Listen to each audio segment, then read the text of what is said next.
जियो TV से वाबस्ता anchor person Hamid Mir ने कहा है कि कौमी असम्बली में महमूद खान अचकजई की बतौर अपोजिशन लीडर तकर्रुरी को इमरान खान के साथी इनकी कामयाबी से ताबीर कर रहे हैं, क्योंकि अचकजई को इस ओहदे के लिए कैदी नंबर 804 ने जेल से नामजद किया था। दूसरी तरफ मुस्लिम लीग नून के साहिबान इख्तियार बंद कमरों में एक दूसरे के हाथ पर हाथ मारकर कह रहे हैं कि इमरान ने तो हमारा काम आसान कर दिया, क्योंकि अगर अपोजिशन लीडर तहरीक इंसाफ से आता तो इसने वही कुछ करना था जो उमर अय्यूब खान किया करते थे।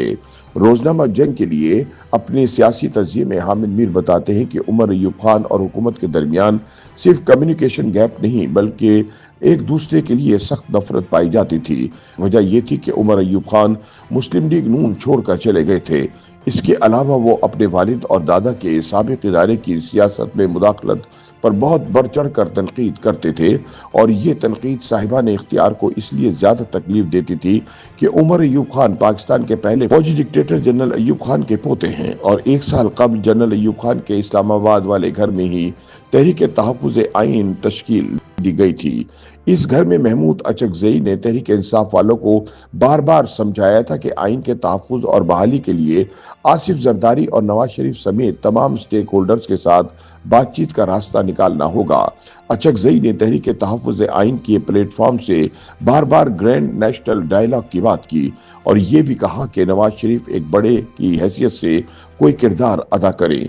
अचकजई माजी में नवाज शरीफ को अपना बड़ा करार देकर इमरान खान के मतवालों को नाराज करते रहे, लेकिन मुस्लिम लीग नून वालों को महसूस हुआ कि अचकजई उनके साथ चले ना चले, लेकिन हुकूमत कभी कभी उनके साथ थोड़ी सी वॉक तो कर सकती है। नवाज शरीफ और शहबाज शरीफ पुरानी रफाकत के बाइस आज भी इनकी बहुत इज्जत करते हैं। नवाज शरीफ ये कैसे भूल सकते हैं कि जनरल परवेज मुशर्रफ के दौर में उन्होंने लंदन में जो सियासी इत्तेहाद बनाया था, इसमें अचकजई ना सिर्फ शामिल हुए बल्कि बाद में भी नवाज शरीफ के साथ खड़े रहे। हामिद मीर कहते हैं कि 2014 में जब इमरान खान ने इस्लामाबाद के डी चौक पर कब्जा करके तवील अरसे तक धरना दिया तो इस धरने में इमरान खान अक्सर महमूद खान अचकजई की चादर का मजाक उड़ाया करते थे। वजह यह थी कि अचकजई के बड़े भाई मोहम्मद खान अचकजई बलूचिस्तान के गवर्नर थे। इमरान खान को अपनी इस गलती का एहसास 10 साल बाद हुआ, तब तक बहुत देर हो चुकी थी। 2024 में इमरान खान ने महमूद खान अचकजई को अपना सदारती उम्मीदवार बनाया। सब जानते थे कि आसिफ जरदारी आसानी से दोबारा सदर पाकिस्तान बन जाएंगे, लेकिन इमरान खान ने अचकजई को सदारती उम्मीदवार बनाकर दरअसल अपनी उस गलती का कुफ्फारा अदा किया जो उन्होंने 2014 में डी चौक में की थी। हामिद मीर के बकौल महमूद अचकजई 2014 में भी आइन के साथ खड़े थे और आज भी आइन के साथ खड़े हैं। इनके साथ कई मामलात पर इख्तलाफ किया जा सकता है, लेकिन जबर के हर दौर में वो अपनी इस्तात से ज्यादा इस्तकामत दिखाते हैं। कौमी असम्बली में अपोजिशन लीडर बनने के बाद इनकी सियासी जिंदगी का मुश्किल तरीन इम्तहान शुरू हो चुका है। हुकूमत कोशिश करेगी कि इन्हें अपोजिशन लीडर बनाकर 8 फरवरी के एहतजाज की काल को वापस कराए।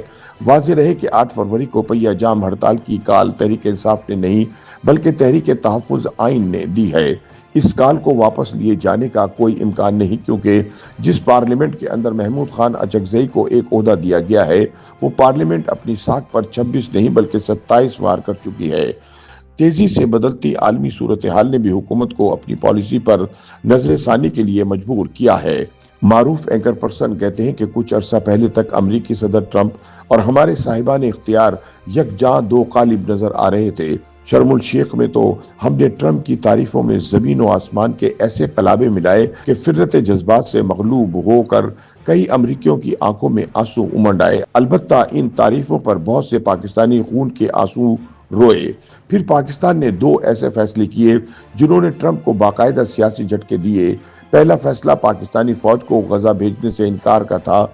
दूसरा फैसला वेनेजुएला के सदर की गिरफ्तारी पर अक़वाम मुत्तहिदा में मजम्मती बयान जारी करना था।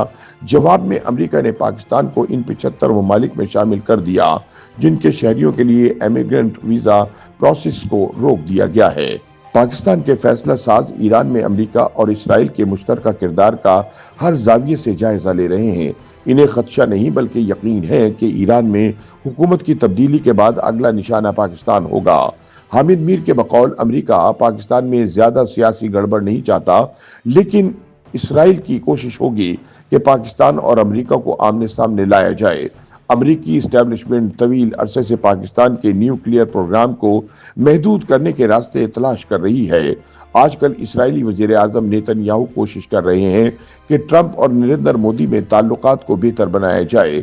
یہ کوشش کامیاب ہو گئی تو نیتن یاہو اور مودی کی کوشش ہوگی کہ ٹرمپ کو پاکستان کے نیوکلیئر پروگرام کے خلاف استعمال کیا جائے۔ یہ کوئی راز نہیں رہا کہ ایران میں حالیہ پرتشدد مظاہروں کے پیچھے اسرائیلی خفیہ ادارہ موساد تھا۔ اسلام آباد کی سازشی فضا میں یہ اندیشہ زیر گردش ہے کہ جس قسم کی سیاسی افراتفری ایران میں پھیلائی گئی ویسی ہی افراتفری پاکستان میں بھی پھیلائی جا سکتی ہے، تاکہ پاکستان کی حکومت کو مجبور کیا جائے کہ وہ کم از کم ایران کے معاملے پر تو امریکہ کا ساتھ دے۔ حامد میر کہتے ہیں کہ ذوالفقار علی بھٹو نے جیل میں لکھی گئی آخری کتاب اگر مجھے قتل کر دیا گیا، میں لکھا تھا کہ 1977 میں ان کی حکومت کے خلاف جو تحریک چلی اس کے پیچھے امریکی ڈالرز تھے، لہٰذا محمود اچکزئی کا امتحان اب یہ ہے کہ انہوں نے خود کو حکومت کے دامِ الفت سے بھی بچانا ہے اور اپوزیشن کی تحریک کو غیر ملکی ایجنڈے سے بھی دور رکھنا ہے۔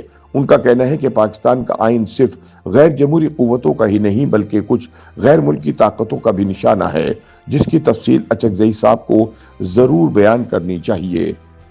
YouTube پر گوگلی نیوز دیکھنے کے لیے youtube.com کی سرچ بار میں googly news T V type کریں۔ گوگلی نیوز کے پیج پر سرخ رنگ کے سبسکرپشن والے بٹن پر کلک کرنا نہ بھولیے۔ YouTube پیج پر اپلوڈ ہونے والی ویڈیوز سے باخبر رہنے کے لیے بیل آئیکن پر کلک کیجیے۔ آپ کو ہر نئی ویڈیو کے بارے میں نوٹیفیکیشن موصول ہو جائے گا۔